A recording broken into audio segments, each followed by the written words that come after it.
thank you for having me, Remington. Thank you for coming. Yeah. Boulder's a great place. You're living in a really beautiful town. And so please introduce yourself and kind of what you're doing. Yeah. Okay. My name is Remington Robinson. I'm an artist. I'm also a FIGU member. I've been a passive member for 12 years. And I think I've been involved in or studying the case for 17 years. Yeah. How did you find out about Billy? I found out about Billy when I was doing a really large art commission back in 2007. And I that was when YouTube was kind of new, and I was just kind of surfing around YouTube trying to find stuff to listen to or to watch while I was painting. And I started wanting to know about UFOs, and I wanted to find out what's like UFOs and then several other things. But that was one of the things that I had always been kind of curious about. And I took guitar lessons all throughout high school and middle school, and my guitar teacher the summer before had told me about NASA UFOs. So that renewed my interest. So I like the NASA UFO videos from orbit. Yeah. Have you seen 91? those? Yeah. Yeah. So STS 48, I think. Yeah. So I let's see, just started looking up UFO stuff on YouTube and Google Video back when there was Google Video. I don't know if that still exists, but I was seeing all sorts of stuff, but Billy's name kept popping up, and Randy Winters and George Green and maybe a few others. Like I saw some video of Philip Schneider mentioned him. Yeah. But that's how I found out about it. Yeah. I just pursued it further. Yeah. Yeah. And then how it developed, like many discover him, but then, too good to be true or blah. Well, then the Silent Revolution of Truth came out right after that. Then like that same year or the year after that. And then I bought that and watched it, thought it was fascinating, listened to the Randy Winters tapes on the contact notes.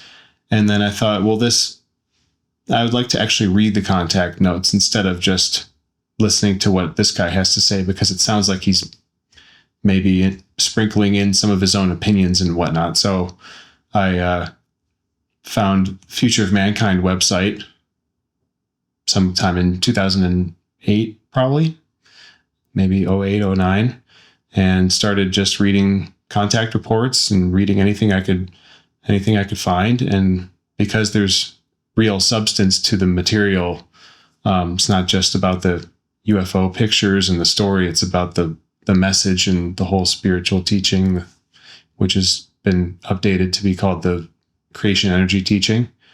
I just started reading contact reports, and at the same time, that's when Benjamin Stevens was kind of on a rampage of translating contact reports, and through 2009 and 2010. So I think I was in college at the time, and I used a lot of my printing account funds to print out the contact reports so that I could have a physical copy of contact reports and articles and anything I could find on the case. I just thought it was fascinating, made more sense than anything I'd seen anywhere else. Yeah, you really dove into it then. Oh, yeah. Yeah.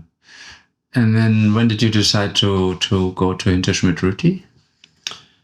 I ended up going there in May of 2012, and my birthday's in May, so I ended up meeting Billy for the first time on my birthday, on my 26th birthday. Oh. Yeah. It's nice. Yeah, how was your first encounter? I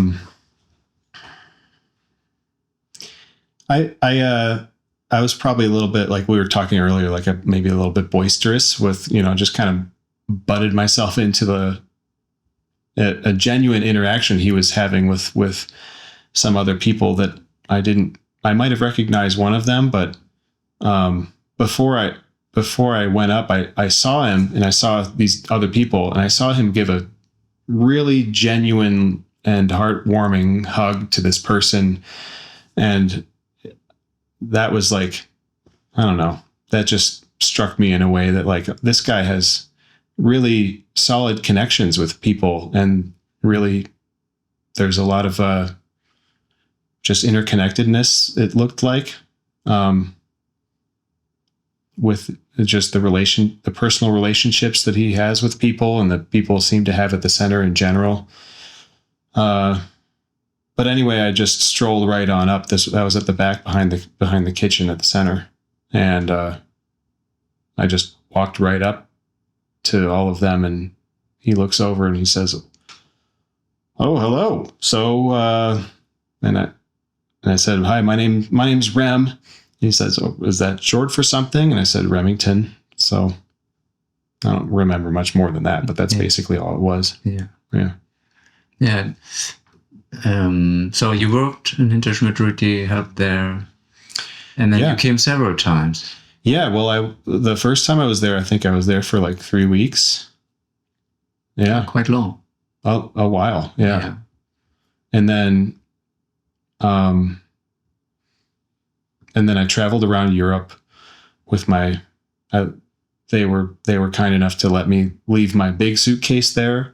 And so because with my tent and all of my other stuff in it. And then I traveled around with a backpack and my mandolin and some sketchbooks and stuff. So went to like Prague, went to Berlin,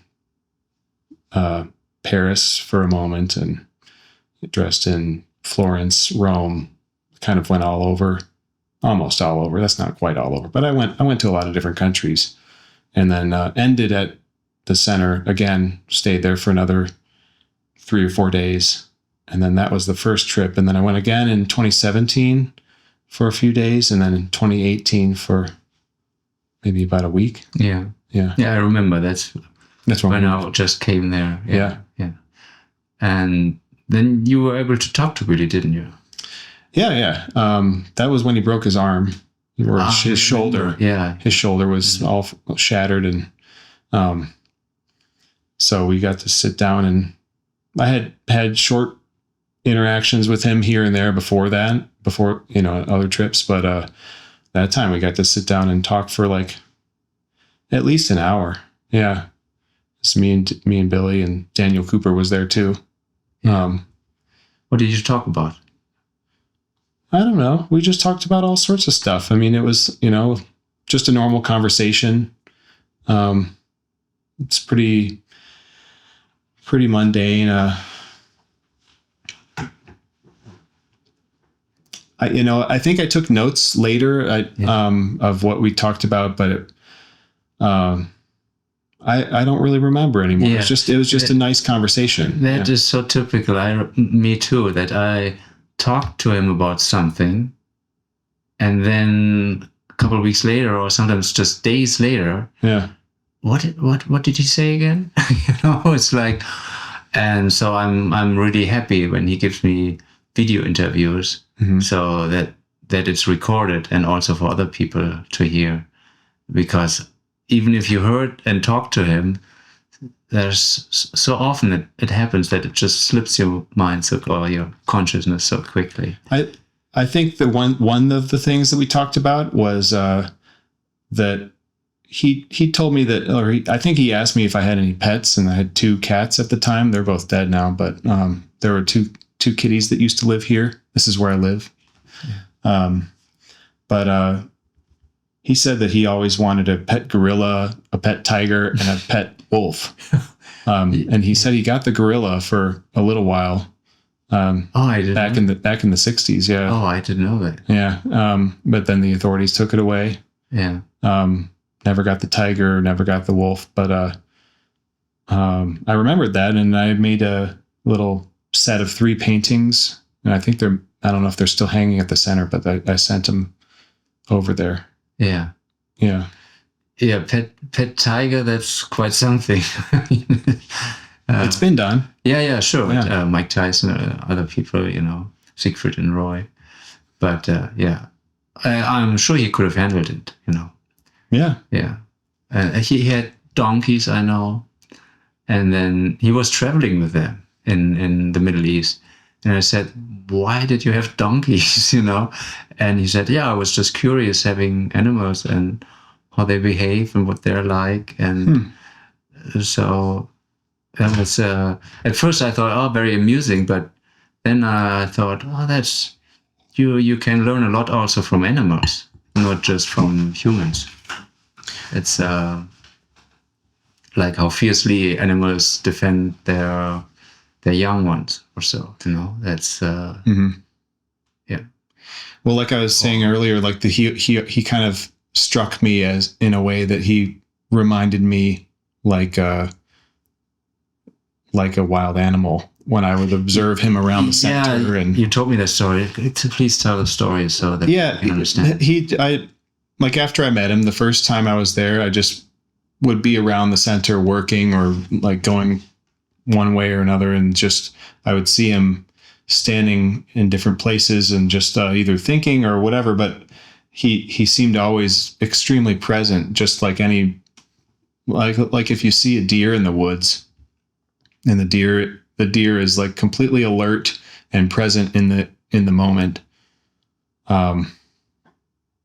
and that's how he struck me, as like a wild animal kind of, in like totally natural, even though he's wearing a flannel shirt and his keys are jingling around and Sure. Yeah, he has this presence and connected. Yes. Yeah. And he really observes still, like he observes when I drive him or so. He's looking, what's there. It's paying attention to his environment and his surrounding, and still learning from it. You can learn everything from observing nature. Yeah. But it's you have to observe really intently. You have to observe intently. Yeah. I mean, that maybe I wasn't really going to bring this up right now, but that's what I do with them when I'm painting. It's just observing, and you have to observe. If you're going to paint something really detailed, you have to observe everything. Yeah. In order to record it onto the painting. Yeah, that might be a good point too. Yeah. You wrote a book? Yeah, I wrote a book. There it is, Mini Plein Air Painting with Remington Robinson. It's it's 144 pages, I think, and I thanked a bunch of people in the back in the acknowledgments, but I also thanked. I said, I especially want to thank Billy, Edward, Albert Meier, and all my FIGU friends for the continuous inspiration to think for myself and to be forever searching and curious about the nature of reality and the laws that govern our universe, as well as the inner workings of the psyche and the consciousness. Oh, that's a great sentence. Yeah.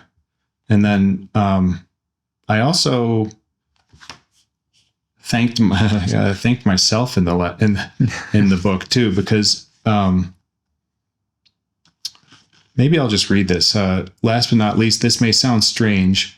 I want to take this opportunity to thank my own highest self, my own innermost creative, energetic self. Sometimes my ego gets in the way and drowns out the positive impulses from my innermost self. However, because of my innermost self, I am always striving to think for myself, to be conscious and attentive of my own thoughts and feelings, my knowledge, my wisdom, and my ability, in order to lead everything to harmonize with the success that I know is possible to the best of my capabilities. The best form of self-love is to be your own best friend and not only act on good advice from others, but to act on the best knowledge we have within ourselves in order to be the most successful we can be. If we don't each act on our own impulses to help ourselves to achieve our own successes, then all help in the form of outside opportunities, encouragement, and inspiration mean nothing. There's a saying, you can lead a horse to water, but you can't make it drink. There are key situations in life where opportunities come and go, and it's up to each individual to choose to be one's own best friend and take those opportunities and run with them, or to self-sabotage. Yeah. So very good. That's the book. That's in the book, but Yeah. the book is about painting. Yeah. And painting from life is a way to observe nature and observe the three-dimensional world that we have around us, and then record it into a two-dimensional format, and you use your consciousness to do that, to translate the reality that we are given and that we live within, and to translate that with our consciousness down to a painting of some size. It could be a big painting or a small painting, doesn't matter. And but that act of translating into making a painting is a form of meditation. So I also put that in the book too. So Yeah. it's like an active form of meditation. Yeah. Yeah. That's or what sometimes athletes experience in their sport, or artists in general in their craft. Or Yeah. yeah. I was talking to somebody the other day who was saying that no, meditation is not. This is from the Buddhist Well, it's background, that meditation is not from you can't be it's not meditation if you're awake and active. You have to be like this, or what do you No, there's basically the meditation is there to become fully aware, and then the post meditation begins. When meditation ends, then the post meditation begins, that you try to be aware all the time. of your pulse? No, of everything. You said what pulse? Post, like past.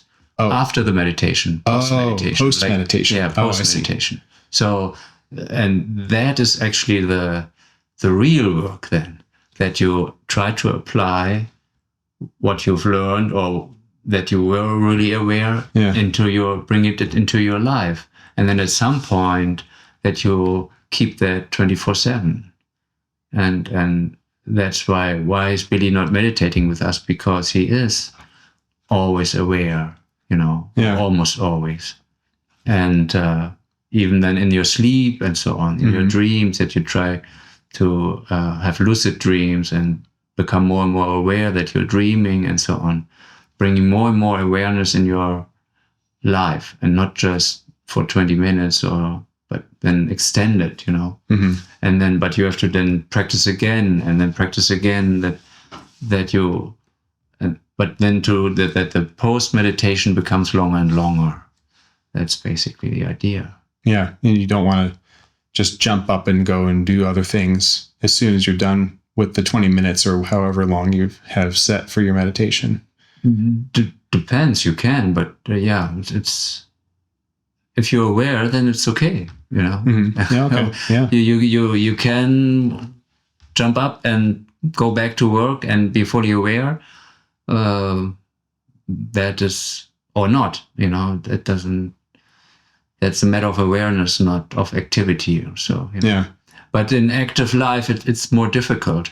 So that's why we practice, and when you're sitting calm and close your eyes and then focus, and then that you concentrate and on whatever it is, or you look at a flame or so and then concentrate on that and not follow thoughts and so on. And then bring that into your life, that now we are talking, okay, now we are, and not thinking about what do we have to do later, or, what happened, an hour ago or so. Yeah. I've been meditating since I found out about the case. I think, no, actually, I think I started meditate. I think I did the peace meditation first, as the first meditation I ever did, where I was at least, meditating on purpose. I mean, I grew up going fishing, and that's probably meditating when you're sitting and looking at the water or making art or doing whatever. But the peace meditation was the first real meditation I ever did. And that was in like 2010, probably. And then ever since then, I picked it up more and more. And then lately I've been doing a lot more meditation, it's not like all day, but usually like once or twice a day at least, or several more than that. Just short meditations and then longer one. Yeah. And I've found out that it's really improved my focus. Yeah. It's improved That's a good sign. Yeah, it's improved my sense of being calm. It's improved my it's kind of improved my overall experience, but it's also made things kind of easier in a way. Makes kind of everything easier just a little bit.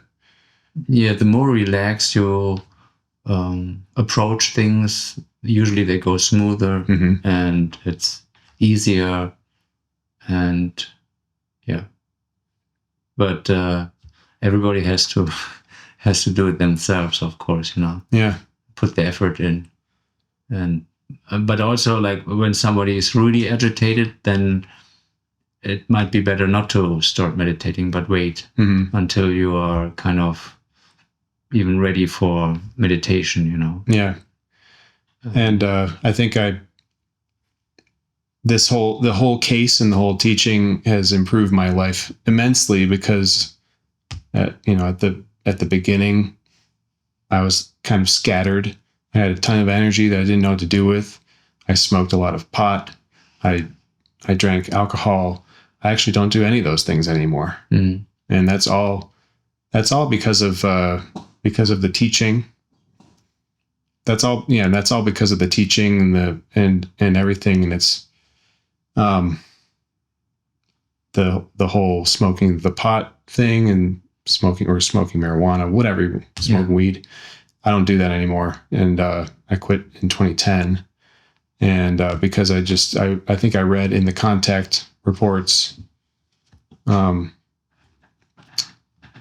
I think I actually personally reached out to Benjamin Stevens and said, do you know if there's anything in the contact reports or in any special bulletins about marijuana?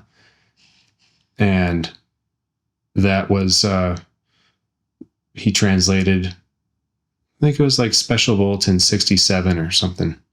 You can look it up later, but and then another one. And I read that, and I had already been kind of building up the intention to stop doing that. And then as soon as I read it, something just clicked, and I just stopped. Yeah. And then same with quitting drinking alcohol. And it all kind of comes back to meditation and wanting to have a clear consciousness to be able to interact with the world and to be able to meditate, because you're not supposed to meditate with drugs in your system or alcohol. Yeah. And plus, why would you, if you want to live a healthy life, why would you poison your body? Yeah. Well, it takes mainly clarity. That's a big factor. It numbs you, and you lack clarity, and that makes it even harder to focus, really. And so it's an obstacle. And yeah. So I'm just more interested in clarity, and meditation is like, I don't know, it's almost like trying to just build up everything in life to achieve better meditation, and then the meditation gives back. So, yeah, you live more intensely, actually. You experience everything because you calm down. Then you become more receptive for subtle things, and experience also more intensely many things which before were numbed by stress or drugs, and it's very good to go that path, and then see, but he writes that, okay, I give it a try, and then it works. And then then your confidence grows, and you want more of that, and then you're really on the path. That's really, really nice. And I like all of everything he writes, pretty much. Yeah. Almost everything I've read is it just makes sense, and it's it's not dogmatic. It's not, he's not saying, believe what I say. He says, don't believe what I say. Yeah. He says, he encourages people to not believe anything, actually. Yeah. To find out for yourself. It's not about belief. It's about wisdom. Yeah. And creating your own experiences and learning from them and interacting with reality. Right? Yeah. Wisdom isn't something that you just receive from DNA or like from a higher power, or it's something that you you create on your own within yourself, within your consciousness, your creation energy form, your spirit form, whatever you want to call it. Yeah. Receives the benefit of that through your conscious interacting with the world through practical experiences. And then it's basically knowledge that is experienced, and then that's wisdom, and then that's it has to be based on experience. Yeah. You made the experience, oh, this is good for me. Mm-hmm. And then you kept going it. If you had experienced like that, oh, this doesn't work, mm-hmm. then you probably wouldn't have continued. Yeah. So that's it, and that is so strong then that is knowledge then. This is good for you, no matter what anybody would say, even if your doctor would say, or whoever, mm-hmm. It doesn't matter if you smoke, then you say, well, I know better. I know better. I don't have to believe also. You've experienced it. So that it's, when people say, oh, pot, it doesn't matter once in a while. Yeah, it's not like it kills you. It's not like it's a soft drug. It's not a hard drug, mm-hmm. but still it numbs you and, distracts you. Yeah. And it's time that you basically lose to make precious experiences and experience life more intently, I think if people would then say, or they knew they would have to die like tomorrow or so, I think you would not want to numb yourself with drugs, unless you're so afraid of death that you numb yourself. But otherwise you would I want to experience life, mm-hmm. live intensely, make strong experiences, not, numb myself. Yeah. Yeah, but like to try to experience death when it happens too. Yeah, right. And it's going to be your last experience too. Right. So. I want to see that, right? And it'll be like that, like curious and adventurous to some extent. Yeah. Oh, yeah. And the other thing I was going to say is that just a moment ago, what was that? I really like I like the whole teaching because it's not about Billy, as interesting as he is and as modest as he is. He wouldn't want me to even talk about him being interesting or anything. He doesn't really want people to talk about him, really, because it's all about the teaching. But I was thinking that the whole teaching that he writes and has written, it's just a teaching. It's like it's like math, or it's like something that you learn in a class. And when you learn something in a class, like a math class or whatever, it's not about the teacher, really. You might have a nice teacher and you like the teacher or don't like the teacher. Doesn't matter. What matters is what you learned and gained from the class and how you can apply it to your life. So, it's like a very advanced teaching, and but it's like it can be simple, and then you can go as deep as you want into it. Yeah, and you can find answers to almost anything. Yeah, the beauty for me is that they're self-evident. Yeah. And if I don't understand it, then I haven't researched or searched it deeply enough. And also, I distinguish between the contact reports and the books, and then the Geisteslehre or the Lehre der Schöpfungsenergie, because these are like 3 different levels, I'd say. The contact reports, which most people start to read, and there are lots of interesting stuff they have never read before anywhere, history of mankind, etc. But that doesn't make me a better person or I become wise. It's like Karin, co-group member, said that it's like reading the newspaper. You can become wise a little bit through contact reports. There's good stuff here and there. Yeah, there's like contact report 6, where Semyase explains the spiritual levels of consciousness evolution, basically. And in 10, she explains the creation energy teaching. And so that's really very spiritual. But then here and there throughout all the contact reports, there might be like a few paragraphs here and there where like either Billy or Ta or like Quetzal, Semyase, whoever they're explaining something that somebody wanted to know about, or they just happen to go off on a tangent and explain something. I can't really give an example, but well, they talk a lot about now, like Ukraine war, or that is more like zeitgeist, like what's happening now. Well, there's that, but they might explain like what's the psyche, or that right. But it's just short, just a short thing. Yeah. And then in the books, he goes deeper. Yeah. Like Introduction to Meditation. And then other books where he kind of gives advice or how to raise children, etc. He writes about that. Yeah. So he goes in more depth.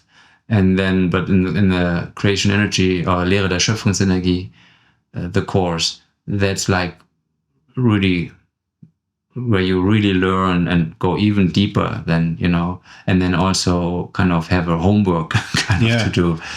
And that is most interesting, I think. And if somebody is hearing about this and they're looking up Billy on Wikipedia, they might wonder why they're not seeing that he's written any books. It's not because it doesn't say that on Wikipedia. That's right. Yeah. He wrote like 50 books and then 20 contact report blogs, which are huge, And then it's like 25,000 large pages, over 25,000. And then the Schöpfungsenergie Lehre. Yeah. That's like a 30-year 6,000 pages. A 30-year spiritual teaching course. Yeah. Right. And that is really where you go deepest. And it's really beneficial that it's only in German. Yeah. Because only in German there are sentences in there, even if you know German, it's really difficult to understand. Yeah. Some stuff is really easy, but there are also things in there. I can read that sentence 8 times and I still don't get it, or halfways only, When I was in Switzerland in 2012, I went to the passive group meeting, and I met a woman who was a German woman, and she had white hair. I don't know how old she was, in her 70s or something.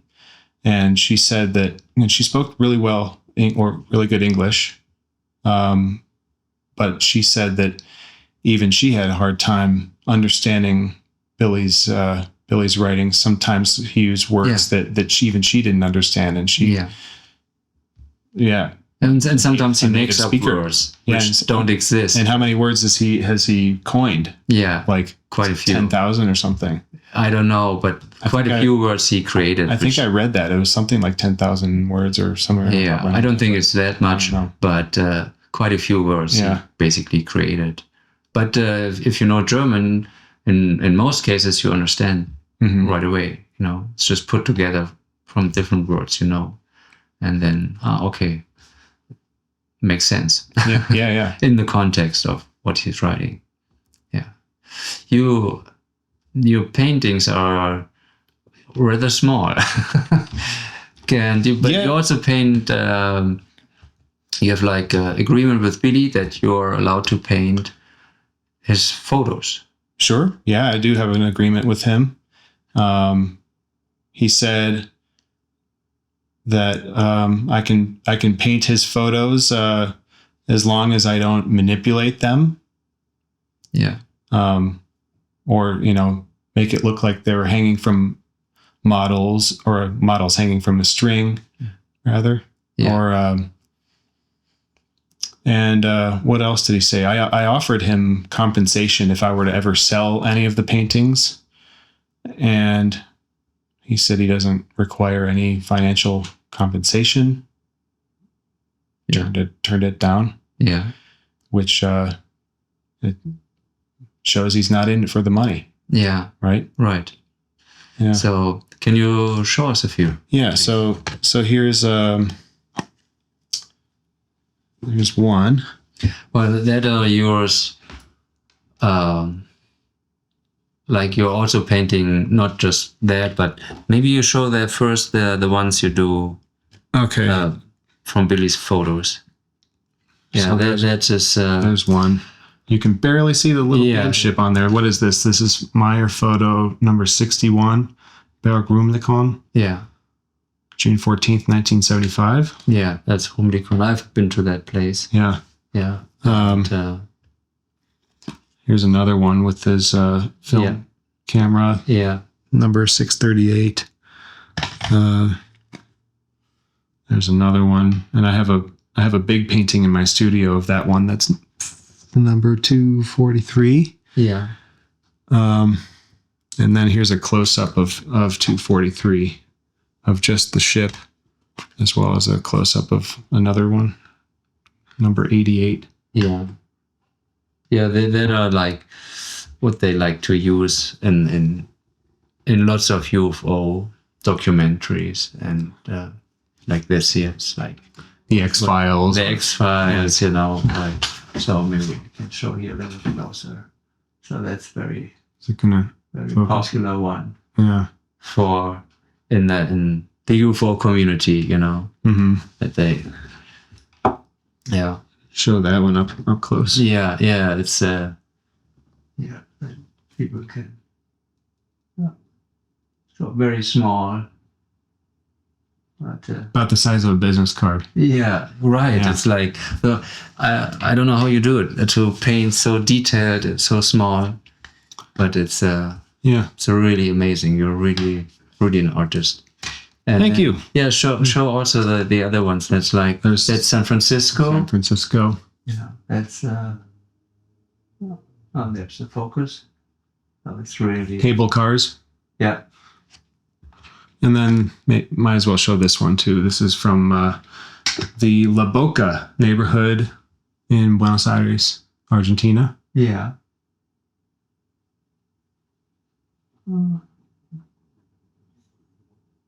Okay. Yeah. I pretty much always paint from life, except for these. I can't paint these beamship photos from life. Paint it from a photograph. Yeah. So whenever you are actually there when you paint it. Yeah. So that's what you mean when you say paint from life, painting, actually looking at the actual place that I'm painting. Yeah. Plein air painting means open air painting, and how do you do that? That's so like the brush has only one hair sometimes. Or, well, one hair doesn't really hold any pigment. Yeah. But the hairs all taper down really finely to a really, really small point. Like if you pull out an eyelash and you can see how your eyelashes go really finely to the end. That's what the brush hairs are like. And so there's probably 15 or 20 hairs on a lot of those really small brushes where they look so small that they might be one hair. Yeah. But they're very thin. They're very thin. Yeah. And it looks like a needle point basically when it's. And what paint is it? It's oil paint. Oil paint. Yeah, these are all oil paint, and in my book I think everything is oil paint, but I paint with acrylic sometimes, with slow drying acrylic. Yeah, that's the ones that are at the center. That was acrylic. Yeah, you also have quite a TikTok following, and you also made a video about Bitly. I did. Yeah. I think I was working on a beamship painting in my studio and decided to make a video for TikTok and Instagram. I actually kind of just make the videos for both, and I just post them on both platforms. But that was a beamship photo, a beamship painting, whatever, that I was working on in my studio just a little bit after I got that agreement with Billy to paint his photos. And so yeah, it's a kind of a medium-sized painting, really large compared to these, but maybe, I don't know, 20 inches wide and it's 5 feet tall or 6 feet tall, maybe. Yeah. Well, it's quite tall. Yeah. But you should see the other one in my studio. We'll go over there. Yeah, we should go over there. Yeah. Well, thanks for having me. And like last year, pleasure being here. Yeah. And you go to Paris, so lots to paint there. Yeah. And that's a week from today, moving to Paris for 1 year. Yeah. And then we probably meet in the Schmidt, I guess. I think so. Yeah. Okay. Yeah. Great. Thanks.